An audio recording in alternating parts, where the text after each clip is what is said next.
Michele Deegan, and I am a professor of political science here at Muhlenberg College. And I am also involved in community-based research with the Lehigh Valley Research Consortium.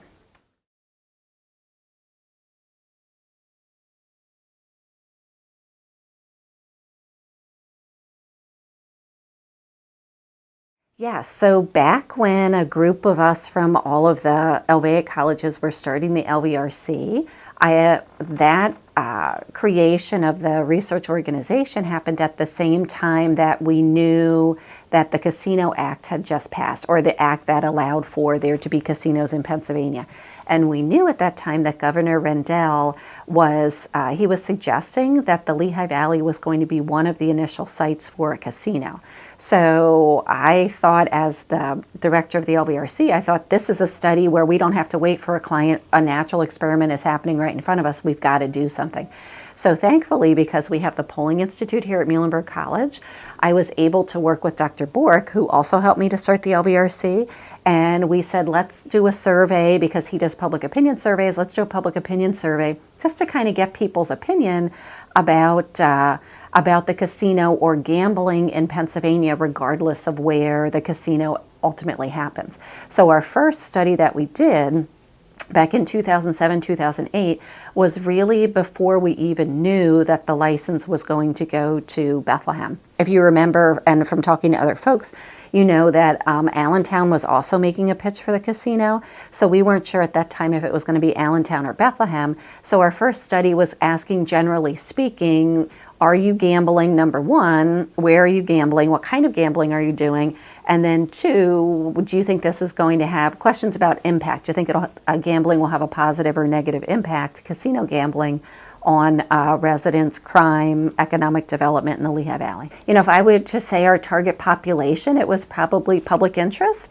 And also just to think through some of the stakeholders as well of the lawmaking bodies within the Lehigh Valley, particularly at the county level, because we knew that the way the legislation was written, the counties were going to have a lot of responsibility with regard to following through with the revenues that were generated. And certainly not just at the county level, but for Allentown and Bethlehem, we wanted them to know what people's concerns were about gambling so that they could preemptively think about the concerns, particularly of traffic congestion, crime, and economic development, how those issues, what level of importance those issues were to the residents. So the way that we collected the survey data was to utilize the Muhlenberg College Institute of Public Opinion, and the Polling Institute relies on phone surveys. So we have our students who work at the Polling Institute, and then sometimes we have to contract out the labor to have have a large enough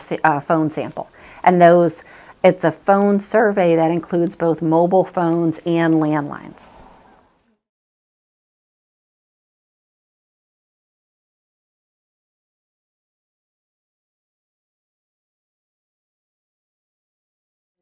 So all of the research that we try and do at the LVRC is to inform the community first and foremost. So we see that, with our knowledge and skills of how to conduct research, that we want our research to be a part of the decision-making process. So the decision-making process certainly of policy makers, elected officials, but also so that we have more informed citizens, so that citizens are aware that, hey, there's a casino going in, and here's, again, how people are engaged with the casino and what their concerns happen to be. So it was, very much anytime we do our research, we always think not just about who our client might be if we get hired by, say, a hospital, but we also think, how is this going to contribute to the greater good of knowledge and, disseminating information to the community.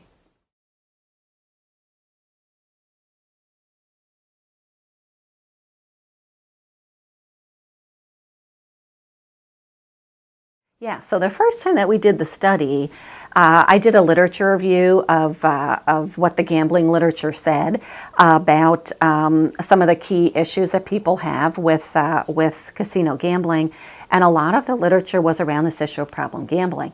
And so the first two public opinion surveys that we did really tried to identify problem gamblers. That is a very specific psychological test that you administer to somebody that has a battery of questions that makes a survey very, very long. So what we really initially realized, probably the second time that we completed the opinion poll, is that there were so few people who were even initially identified by the first filter questions that they were heavy gamblers, that we needed to continue to ask these types of very specific questions. So right away we realized, okay, there aren't as many people gambling or seem to have problem gambling as we thought, or even gambled as we initially thought there might be.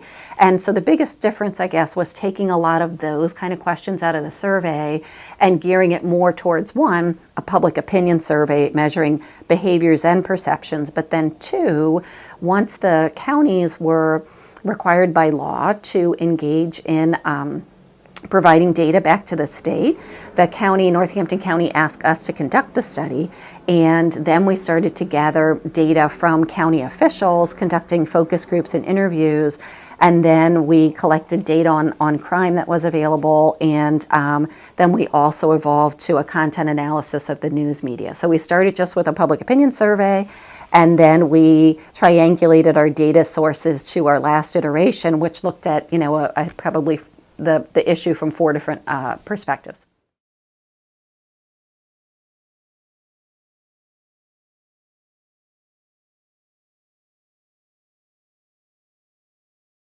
Asking. So what was interesting about the results initially, and I was at the public hearings that we had, so there was a public hearing at Brockle, and I was at that public hearing, and it was so exciting to be there. There were people, union people who wanted the casinos to be built, and then there were people really against the casinos for lots of different reasons. Walking away from that anecdotally, and thinking about the literature as well, my hypothesis would have been that there would have been an increase in crime. I'll never forget one of the folks who talked at Brockle about why we shouldn't bring a casino. I remember her vividly shouting at the elected officials who were on the panel, saying that this is going to bring mass amounts of prostitution and crime to the South Side that will change this whole town. So you had people who were, striking fear into everyone.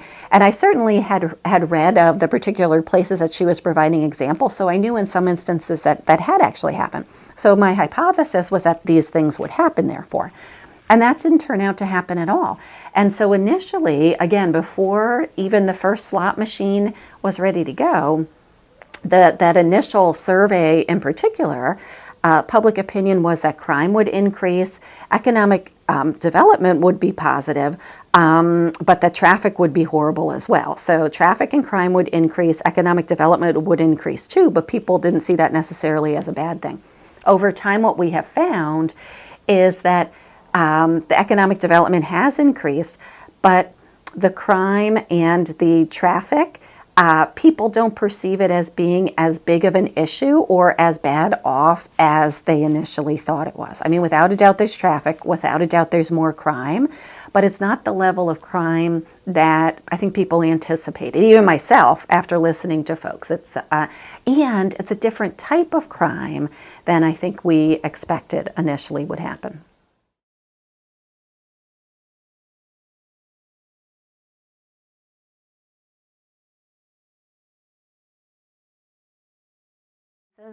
Was that we have, the casinos have put a strain on the social service organizations around the casino.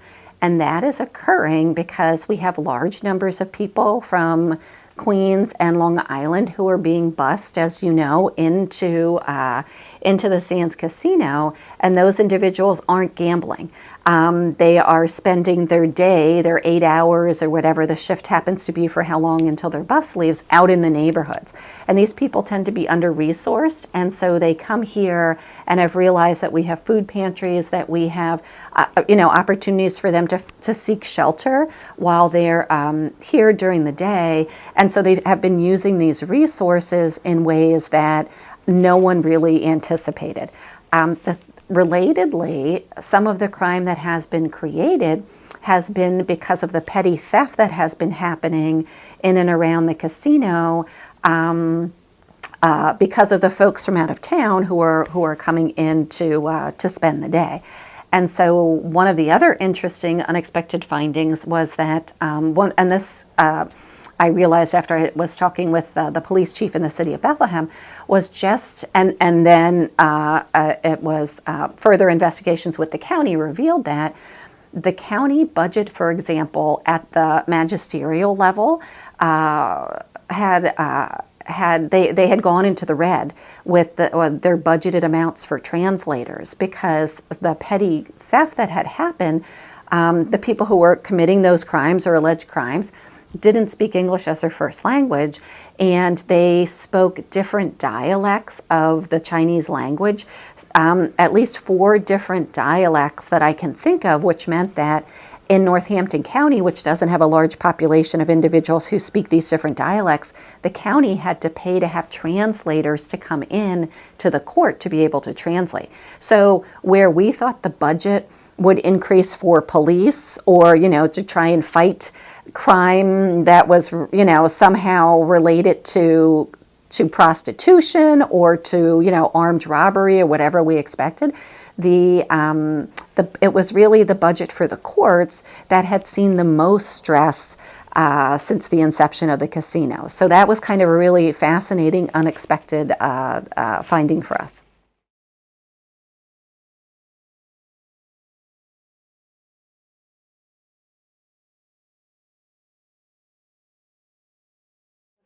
Yeah, again, just to try and understand perception. So we can measure perception by looking at individuals' perceptions, but then we also wanted to get a sense of, right, how the media is framing gambling. And we thought it was very important to see if there was media bias, and see if there was media bias, if somehow the media bias was, we felt, impacting what the individual's responses happen to be for particular questions. So, so we primarily analyzed the Morning Call and the Express Times. And it was interesting, there weren't that many articles actually that were published about the casino, and there was a diversity of stories. So there wasn't really any main pattern, positive or negative. So tone, we couldn't really tell if it was, leaning against casinos versus favoring. The articles tend to mostly be more about events that were happening, or, just more factual than they seem to have any kind of bias to them.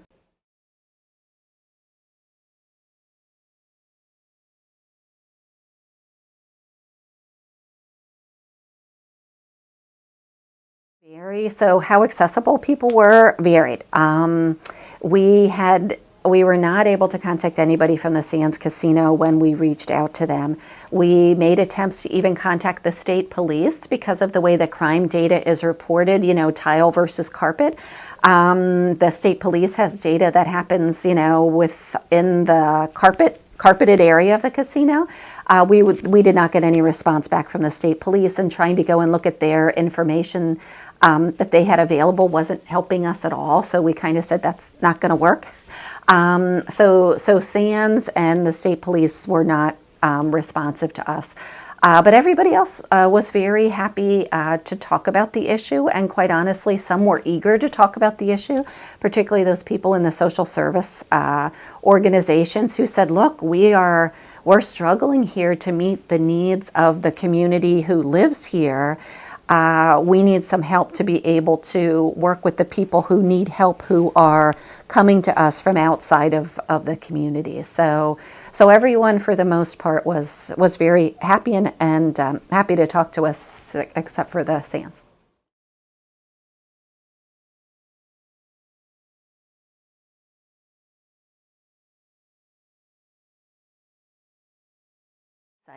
I certainly hope, though, that initial partnership that Sands and the city brokered, in the sense of the community around the Sands getting some financial support, and the Sands, being more receptive to their footprint, I hope that we can return to that. I think that has been lost over the last bunch of years, and that if they're going to be good neighbors, right, and good citizens of the city, that they really need to engage better with the immediate surrounding community and as a city as a whole.